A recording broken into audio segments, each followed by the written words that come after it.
please remember this, that no one can close the door that God has opened for you.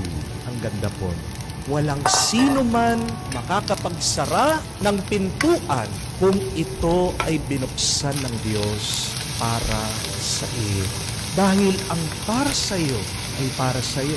At kahit na anong gawin ng ibang tao para hindi ka makapasok dyan, kahit na magplano sila, kahit na siraan kanila, kahit na pigilan kanila, kung pinlano ng Diyos na ang pintong yan ay para sa iyo, walang magagawa ang ibang tao.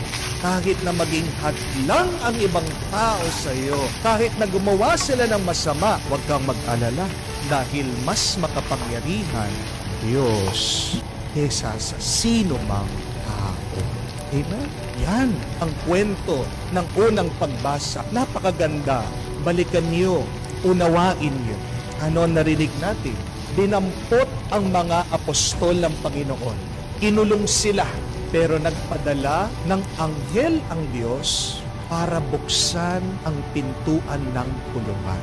Nung kinaumagahan, nabigla ang mga nakakatanda ng bayan, ang mga pare, ang konseho ng Sanhedrin. Aba, pinakulong natin ang mga taong ito. Bakit? Nakalabas na naman, malaya na naman sila.